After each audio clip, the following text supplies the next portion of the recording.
வணக்கம். காவல்துறை நிர்வாக விதிகள் ஒரு எளிய அறிமுகங்கிற பாடத்தொகுப்பை நான் இன்னைக்கு முதல்ல ஆரம்பிக்கிறேன். இந்த பாடத்தொகுப்பு உங்களுக்கு போர் அடிக்காத அளவுக்கு ஒரு நாளைக்கு 10 நிமிஷம், அதிகபட்சம் போனால் 15 நிமிஷம் மட்டும்தான் இந்த பாடத்தொகுப்பு அமையப்போகுது. அதுவும் தலைப்பில் நான் சொல்லியிருக்க மாதிரி ஒரு எளிய அறிமுகம்தான். இது சமுத்திரம் மாதிரி. சரி, இந்த பாடத்தை பற்றி சொல்கிறதுக்கு உங்களுக்கு என்ன தகுதி இருக்குன்னு நீங்கள் கேட்குறது எனக்கு புரியுது. 1972 ஆகஸ்ட் மாதம் காவல்துறையில் டிஎன்பிஎஸ்சி மூலமாக ஜூனியர் அசிஸ்டண்டாக வேலைக்கு சேர்ந்தேன். 79 அசிஸ்டண்ட்டாக ப்ரமோஷன் ஆனேன். 92 சூப்பரண்டாக ஆனேன். 2004 பிஏ ஆனேன். இப்போ அந்த போஸ்டோட பேர் அட்மினிஸ்ட்ரேட்டிவ் ஆஃபீஸர்னு மாற்றிட்டாங்க. 2006 பிஏவாக நான் ரிட்டையர் ஆகிட்டேன். ஆக எனக்கு காவல்துறை நிர்வாக பணி அமைப்பில் 33 நீண்ட ஆண்டுகளும் அதற்கு அதிகமாகவும் பணியாற்றியிருக்கிறேன். அது மட்டும் இல்லை, எல்லாரும் வந்தோம் போனோங்கிற இருக்கிற மாதிரி இல்லாமல் பார்க்குற வேலையில் அதிகபட்ச ஆர்வத்தோட என்னால் முடிஞ்ச அளவுக்கு நிர்வாக பணி விதிகளை சரியான முறையில் நடைமுறைப்படுத்தணுங்கிற ஆர்வத்தோட அது சம்மந்தப்பட்ட புத்தகங்களை படித்து என்னையை நான் தெளிவுபடுத்திக்கிட்டு என்னையை தேடி வந்தவங்களுக்கு என்னால் முடிஞ்ச நல்ல உதவிகளை நான் 33 வருஷத்தில் செஞ்சுருக்கேன். இப்போவும் நிர்வாக பணியிலிருந்து இப்போவும் நான் சொல்கிறதுக்கு காரணம், நான் ரிட்டையர் ஆகி 14 வருஷங்கள் ஆயுஷ்னாலும் கூட நிர்வாக பணி அமைப்பில் தொடர்ந்து விஷயங்களை அப்டேட் பண்ணிக்கிட்டு இருக்கேன். இந்த நிர்வாக பணி அமைப்புங்கிற விஷயம் ஒரு நாளில் கற்றுக்கக்கூடிய விஷயம் இல்லை. 33 வருஷத்தில் பலவேறு தரங்களில் நான் கற்றுக்கிட்ட விஷயங்களை உங்ககிட்ட ஷேர் பண்ணிக்கிறேன். இதுவரைக்கும் காவல்துறையில் நிர்வாக பணி அமைப்பில் மினிஸ்டீரியல் ஸ்டாஃப்ங்கிறவங்களுக்கு ஒரு சில கிளாஸ் நடத்தியிருக்கேன். எக்ஸிக்யூட்டிவ் பிரான்ச்சில் இருக்க களப்பணியாளர்களுக்கு இதுவரைக்கும் நான் கிளாஸ் நடத்தியதில்லை. இப்போ புதிதாக வேலைக்கு வந்திருக்கிற காவலர்கள் ஆகிய உங்களுக்குள் பல பட்டதாரி இளைஞர்கள் காவலர் வேலையை தேர்ந்தெடுத்து வந்திருக்கிறீர்கள். பிகாம், எம்காம், எம்ஏ, பிஇ என்னென்ன வகையான பட்டங்கள் உண்டோ அத்தனை வகையான பட்டதாரிகளும் காவல்துறைக்குள்ளே 2ஆம் நிலை காவலராக பணியில் சேர்ந்திருக்கிறீர்கள். ஒரு காலத்தில் எழுத்தறிவு இருந்தால் போதும் காவலர் பணி கிடைக்கும். அப்புறம் 8th ஸ்டாண்டர்ட் இருந்தால் போதும் காவலர் பணி கிடைக்கும். அப்புறம் எஸ்எஸ்எல்சி இருந்தால் போதும் காவலர் பணி கிடைக்குங்கிற நிலைமை இப்போவும் இருக்குது. எஸ்எஸ்எல்சி தான் மினிமம் குவாலிஃபிகேஷன். ஆனால் நீங்கள் அதிகமாக படித்தவங்களும் வந்திருக்கீங்க. அப்போ இயற்கையாகவே உங்ககிட்ட நிர்வாக பணி விதிகளில் நமக்கு என்ன இருக்குது, எதை நம்ம தெரிஞ்சுக்கணுங்கிற ஆர்வம் உங்கள்கிட்ட நிறையா இருக்குது. இந்த தருணத்தில் எனக்கு தெரிஞ்ச அளவுக்கு தெரிஞ்ச விஷயங்களை இந்த சேனல் மூலமாக நான் உங்கள்கிட்ட பகிர்ந்துக்கிறேன். நானும் சில தவறுகள் செய்யலாம். இந்த சேனலை எனக்கு சீனியரான மினிஸ்டீரியல் ஸ்டாஃபும் கண்டிப்பாக பார்ப்பாங்க.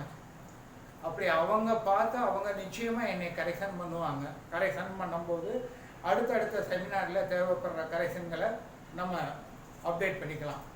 அதே மாதிரி இப்போ நான் சொல்கிற விஷயங்களில் உங்களுக்கு ஏதாவது சந்தேகம் இருந்தால் அந்த சந்தேகத்தை இதே யூடியூப்பில் எல்லாரும் தெரிஞ்சுக்கிற மாதிரி கேள்வியாக போடுவோம். நான் அதுக்கு பதில் கொடுக்கும்போது அதையும் எல்லாரும் தெரிஞ்சுக்கிறதுக்கு வாய்ப்பு இருக்கும். அதே மாதிரி ரொம்ப முக்கியமான சென்சிட்டிவான விஷயபூர்வமான கேள்விகளுக்கு அடுத்த செமினாரில் நான் நிச்சயம் நேரடியாக இந்த சேனல் மூலமாகவும் பதில் சொல்வேன். காவல் நிர்வாக பணி அமைப்புங்கிறது ஒரே நாளில் கற்றுக்கக்கூடிய விஷயம் கிடையாது.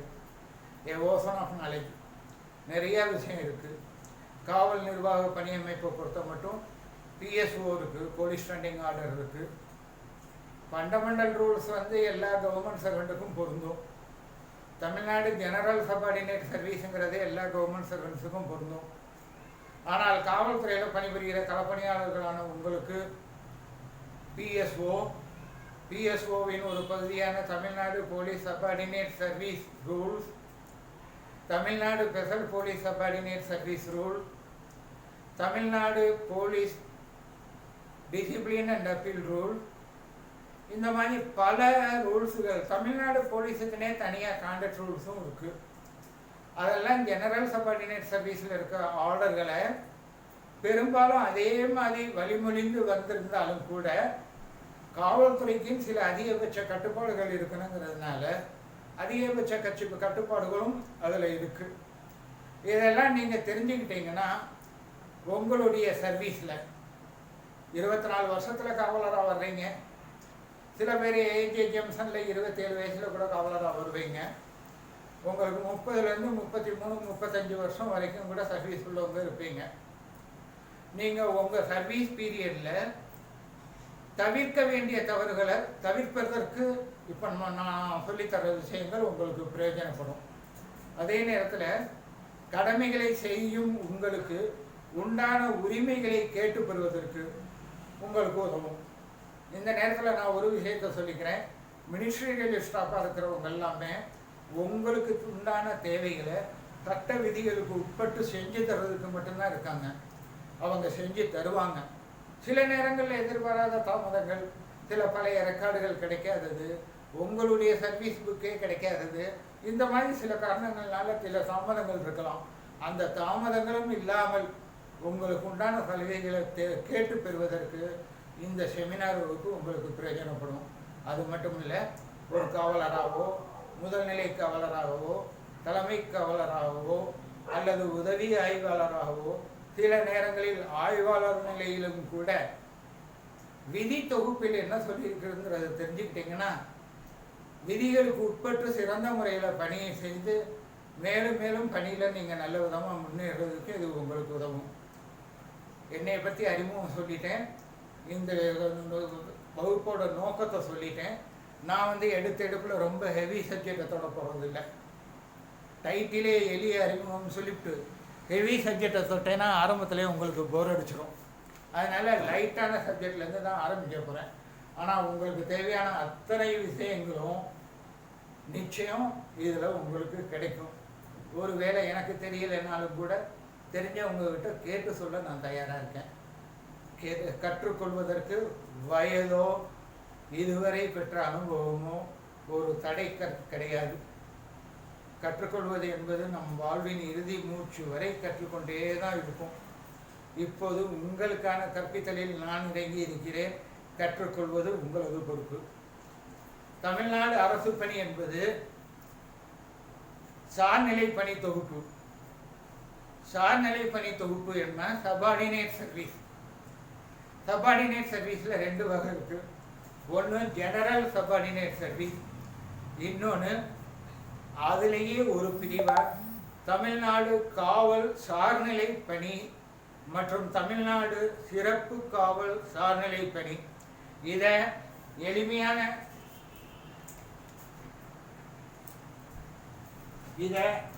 எளிமையான ஆங்கிலத்தில் சொல்வதாக இருந்தால் தமிழ்நாடு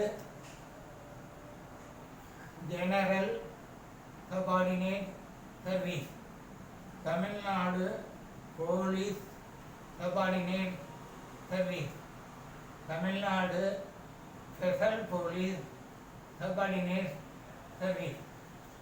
ஆக தமிழ்நாடு போலீஸ் சர்வீஸ்லேயே போலீஸ் சபார்டினேட் சர்வீஸுங்கிறது ஒன்று இருக்குது, ஸ்பெஷல் போலீஸ் சபார்டினேட் சர்வீஸுங்கிறது ஒன்று இருக்குது. நம்ம ஜெனரல் சபார்டினேட் சர்வீஸில் வர்ற மினிஸ்டரியல் ஸ்டாஃப் மற்ற அதர் கேட்டகரி ஸ்டாஃபாக இருந்தாலும் சரி, போலீஸ் சபார்டினேட் சர்வீஸில் வரக்கூடிய நீங்களாக இருந்தாலும் சரி, அடிப்படை விதிகளால் கவர் செய்யப்பட்டிருக்கிறோம். Fundamental rules. இந்த இடத்துல ஃபண்டமெண்டல் ரூல்ஸுங்கிறதுல ஃபண்டமெண்டல் ரைட்ஸுங்கிறத பற்றியும் சொல்லிடுறேன். ஃபண்டமெண்டல் ரைட்ஸுக்கு நம்ம உரிமை கோரும்போது நமக்குண்டான கடமைகளையும் நம்ம செய்ய கடமைப்பட்டிருக்கோம். நமக்குண்டான கடமை, நமக்கு விதிக்கப்பட்ட கடமைகள் என்னங்கிறதையும் தெளிவாக தெரிஞ்சுக்கிட்டு கடமைகளை சரியாக செய்யும் போது தான் உரிமைகளையும் கேட்டு பெற முடியும். Fundamental rules. ஃபண்டமெண்டல் ரூல்ஸ் என்னன்னா தமிழில் அடிப்படை விதிகள். இது தமிழ்நாட்டுக்கு மட்டும் பொருந்துறது இல்லை, இந்தியாவில் இருக்க எல்லா மாநிலத்துக்கும் பொருந்தும். சரி, இந்த இடத்துல ஒரே ஒரு விஷயத்தை மட்டும் சொல்லிடுறேன். அது உங்களுக்கு கொஞ்சம் சம்மந்தம் இல்லாத விஷயமா இருந்தாலும் தெரிஞ்சுக்கணுங்கிறதுக்காக சொல்லிடுறேன். ஃபண்டமெண்டல் ரூல்ஸ், ஃபண்டமெண்டல் ஆக்ட்னு ரெண்டு இருக்குது. ரெண்டும் ஒன்று தான். பெரும்பாலான மாநிலங்களில் ரூல்ஸாக வச்சுருக்காங்க. ரெண்டே ரெண்டு மாநிலத்தில் மட்டும் ஆக்ட்ஸாக வச்சுருக்காங்க. ஆக்ட்ஸ் என்பது சட்டமன்றத்தில் நிறைவேற்றப்பட்டு விதி தொகுப்பாக, புத்தகமாக விதி தொகுப்பாக இருக்குது. அப்போ அந்த ஆக்ட்ஸில் ஏதாவது ஒரு அமெண்ட்மெண்ட் பண்ணணும்னா சட்டசபையில் போய் எம்எல்ஏகளுக்கு முன்னாடி அந்த அமெண்ட்மெண்ட்டை ப்ளேஸ் பண்ணி அவங்க ஓட்டு போட்டு ஆக்டில் திருத்தங்கள் கொண்டு வரணும். ஆனால் ரூல்ஸாக இருந்தால், ஃபண்டமெண்டல் ரூல்ஸாக இருந்தால் சட்டசபைக்கு போக வேண்டிய அவசியம் இல்லை. கவர்மெண்ட்னா செக்ரட்டேரியட்டில் இருக்க செக்ரட்டரிகள், அரசியலமைப்பில் இருக்கும் ஆட்சியாளர்கள், மந்திரிகள், இவங்க நினைச்சாலே ரூல்ஸுக்கு அமெண்ட்மெண்ட் கொண்டு வந்துட முடியும். அந்த சுலபமான திருத்தங்களை கொண்டு வருவதற்காக தான் தமிழ்நாட்டில், இந்தியாவில் இருக்கிற எல்லா ஸ்டேட்டும் இன்னும் ஃபண்டமெண்டல் ரூல்ஸாக வச்சுக்கிட்டு இருக்காங்க. கேரளாவும் வெஸ்ட் பெங்காலும் மட்டும்தான் ஃபண்டமெண்டல் ஆக்டை மாற்றிருக்கு. அது பொலிட்டிக்கல் காரணங்கள். அங்கே ரெண்டையும் யார் ஆட்சி பண்ணுறாங்கங்கிறது உங்களுக்கு தெரியும். எந்த ஆட்சியில் அவங்க தொழிலாளர் நலனுக்காக அதை ஆக்டாக மாற்றிருக்காங்கங்கிறதும் உங்களுக்கு தெரியும். அதை பற்றி பேச போனால் நான் அரசியல் பேசுறதா ஆயிரும். நம்ம ஃபண்டமெண்டல் ரூல்ஸால் கவர் பண்ணப்பட்டிருக்கோம். ஃபண்டமெண்டல் ரூல்ஸில் சொல்லியிருக்க எல்லா சர்வீஸ் ரிலேட்டட் மேட்டரும் பிஎஸ்ஓவில் வருது, சபார்டினேட் சர்வீஸ் ரூல்ஸில் வருது, டிசிப்ளின் அண்ட் அப்பீல் ரூல்ஸில் வருது. சரி, கான்ஸ்டிடியூஷனல் ப்ரொவிஷன்ஸ், அதாவது நம்ம கவர்மெண்ட் எம்ப்ளாய்மெண்ட்டை தேடி வர்றோம். கவர்மெண்ட் எம்ப்ளாய்மெண்ட் நமக்கு என்ன தருது?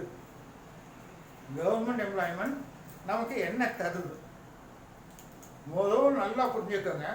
தனியார் நிறுவனத்தில் வேலை பார்க்குறதுக்கும் கவர்மெண்டில் வேலை பார்க்குறதுக்கும் உள்ள அடிப்படையான வித்தியாசம் என்னன்னா சர்வீஸ் ப்ரொடெக்ஷன். எந்த வயசில் நீங்கள் வேலைக்கு வரீங்கிறது முக்கியம் இல்லை. 58 வயசு வரைக்கும், இப்போ 59 வயசு வரைக்கும், நீங்கள் ரிட்டையர் ஆகிற வரைக்கும் உங்களுக்கு வேலையில் பாதுகாப்பு இருக்குது. இப்போ ரிட்டையர்மெண்ட் ஏஜ் 59 ஆயிடுச்சு, அது வரைக்கும் உங்களுக்கு வேலையில் பாதுகாப்பு இருக்குது.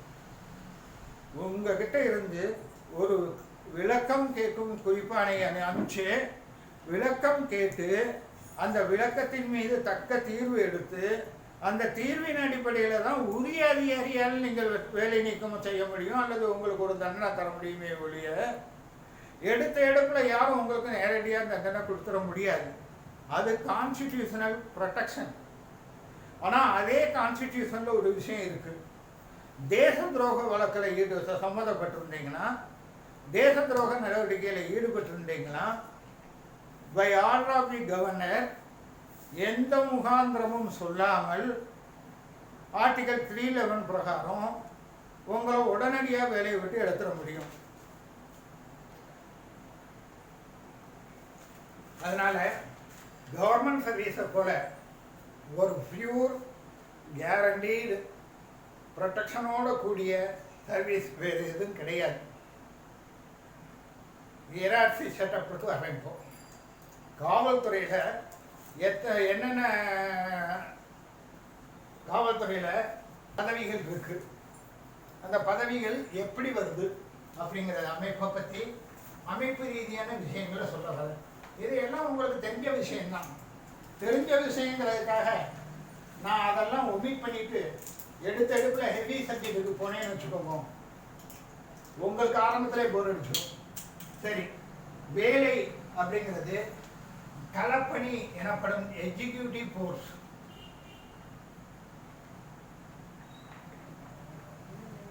களப்பணி எனப்படும் எக்ஸிக்யூட்டிவ் போர்ஸில் ஆரம்ப நிலை பிசி கிரேட் 2.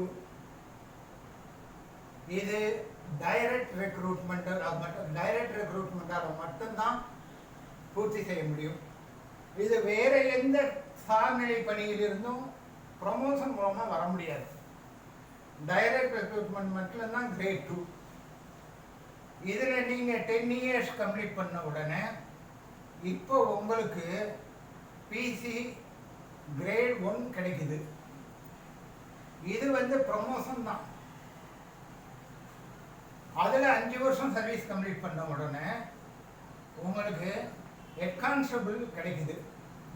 ஹெட் கான்ஸ்டபிளும் ப்ரொமோஷன் மட்டும்தான், டைரக்ட் ரெக்ரூட்மெண்ட் கிடையாது. அந்த ஹெட் கான்ஸ்டபிளில் 10 இயர்ஸ் நீங்கள் கம்ப்ளீட் பண்ண உடனே எஸ்எஸ்ஐ கிடைக்குது. எஸ்எஸ்ஐக்கும் எஸ்ஐக்கும் ஊதிய விதத்தில் எந்த வித்தியாசமும் கிடையாது. ஆனால் பொறுப்புன்னு பார்த்தீங்கன்னா பெரும்பாலும் நீங்கள் ஹெட் கான்ஸ்டபிளோட டியூட்டியிலேயே தான் எஸ்எஸ்ஐயாகவும் பார்க்குறீங்க. எஸ்எஸ்ஐ ஆன உடனேயே உங்களுக்கு 53 வயசுக்கு கீழே இருந்தால் நீங்கள் இன்சர்வீஸ் ட்ரைனிங் முடிக்கிறீங்க. இன்சர்வீஸ் ட்ரைனிங் முடித்த உடனே உங்களுக்கு எஸ்ஐ கிடச்சிடுது. நல்லா கவனிங்க, இந்த எஸ்ஐங்கிறது வந்து பை ப்ரொமோஷன்லேயும் வரும், பை டைரக்ட் ரெக்ரூட்மெண்ட்லேயும் வரும். டைரக்ட் ரெக்ரூட்மெண்ட்டில் கிராஜுவேட்டாக இருந்தால் மட்டும்தான் நீங்கள் எஸ்ஐக்கு எழுத முடியும், பரீட்சை எழுதி வர முடியும். இப்போ இந்த இடத்துக்கு அடுத்தது இன்ஸ்பெக்டர். இந்த இன்ஸ்பெக்டருக்கெல்லாம் கால நிர்ணயம் இல்லை. இங்கே 10 வருஷம் 5 வருஷம் 10 வருஷம்னு சொன்ன மாதிரி இன்ஸ்பெக்டர் ப்ரொமோஷனுக்கு காலம் நிர்ணயம் கிடையாது. பை சீனியாரிட்டி பிரகாரம் ஆட்டோமேட்டிக்காக உங்களுக்கு இந்த ப்ரொமோஷன் கிடைக்கும். இதுக்கு மேலே அதிர்ஷ்டம் இருக்கிறவங்களுக்கு டிஎஸ்பி. ஆனால் நான் இந்த இடத்துல நிறுத்திக்கிறேன். ஒரு விஷயத்தை சொல்லிடுறேன். தமிழ்நாடு அரசு பணியாக இருந்தாலும் சரி, மத்திய அரசு பணியாக இருந்தாலும் சரி, எந்த பணியிலையும் ஸ்டாண்டர்டாக என்ன ஒரு வெல்ஃபேர் மெஷர் வச்சுருக்காங்கன்னா, பணியில் சேர்ந்த ஒருவருக்கு குறைந்தபட்சம் 5 நிலை பதவி உயர்வு கிடைக்கணும் அப்படிங்கிறத வச்சுருக்காங்க. 5 நிலைனா நீங்கள் பிசியாக வேலையில் சேர்ந்தீங்கன்னா உங்களுக்கு 5 நிலை பதவி உயர்வு கிடைக்கணும்னா நீங்கள் வந்து இன்ஸ்பெக்டர் வரைக்கும் போகணும். ஆனால் பெரும்பாலும் எஸ்எஸ்ஐ எஸ்ஐ அப்படிங்கிற லெவல்லையே நீங்கள் ரிட்டையர் ஆகிடுறீங்க. அவ்வளவுதான் உங்களுடைய சர்வீஸ் இடம் கொடுக்குது. இப்போ இங்கே வந்தோடனே டிஎஸ்பி ஆகும்போது by promotion, by direct recruitment. Direct ரெக்ரூட்மெண்ட்டுக்கு இங்கேயும் கிராஜுவேட் தான் இங்கேயும். இந்த டைரக்ட் ரெக்ரூட்மெண்ட்டையும் டிஎன்இஎஸ்ஆர்பி பார்க்குது.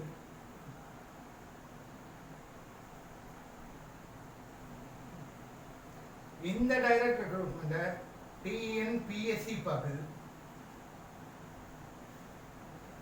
இப்போ நீங்கள் நல்லா புரிஞ்சுக்கிட்டீங்கன்னா இந்த டிஎஸ்பி வரைக்கும் உள்ளது புரிஞ்சுக்கிட்டீங்க. அதுக்கு அடுத்தது எஸ்பி. எஸ்பியில் நான் கேடர்,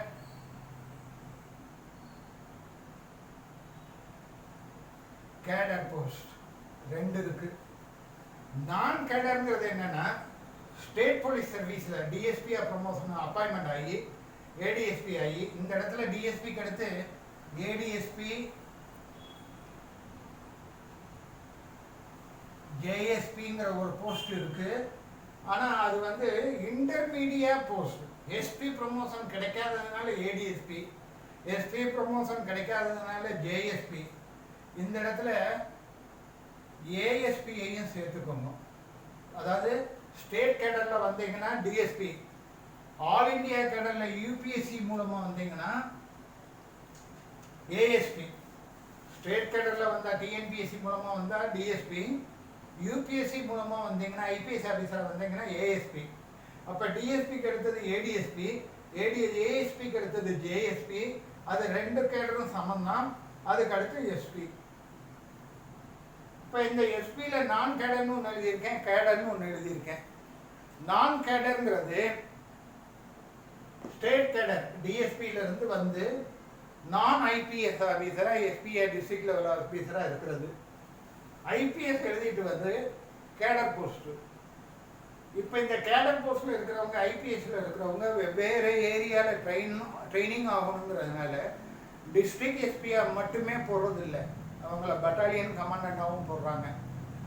ரெஜிமெண்டல் சென்டருக்கும் கூட சில நேரங்களில் ஐபிஎஸ் ஆஃபீஸர்களை போடுறது உண்டு. ஐபிஎஸ் ஆஃபீஸர்களை பனிஷ்மெண்ட்டில் தூக்கி மண்டபங்கேம்புக்கு கூட போடுறாங்க, அது வேறு விஷயம். ஐபிஎஸ் ஆஃபீஸர் எல்லா ஃபீல்டுலேயும் ட்ரைனிங் இப்போ ஆகுங்கிறதுனால கேடர் போஸ்ட்டை மாவட்டங்கள்லையும் பட்டாணிகள்லையும் பகிர்ந்து கொடுத்துருக்காங்கங்கிறத புரிஞ்சுக்கணும். இப்போ இந்த இடத்துல இந்த லெவலுக்கு ப்ரமோஷன் போஸ்ட் எது, டைரக்ட் ரெக்ரூட்மெண்ட் போஸ்ட் எதுங்கிறதெல்லாம் நான் உங்களுக்கு சொல்லிட்டேன். இப்போ நம்ம முக்கியமான விஷயம் ஒன்று பார்க்கணும். இந்த பிசி கேட்டகரியில் ப்ரொபேஷன் உண்டு. ப்ரொபேஷனுங்கிறது தமிழில் தகுதிகான் பருவம். ப்ரொபேஷனுங்கிறது தமிழில் தகுதிகான் பருவம். இது காவலர்களுக்கு ட்ரைனிங் பீரியடும் சேர்ந்து 1 இயர் மட்டும்தான். 1 year within a continuous period of 2 years. 2 years அது என்ன? Within a continuous period of 2 years. 1 இயருங்கிறது ப்ரொபேஷன் பீரியடு. அது வித்தின் கண்டினியூவஸ் பீரியட் ஆஃப் 2 இயர்ஸுங்கிறது என்னன்னு நீங்கள் கேட்குறது எனக்கு புரியுது. இப்போ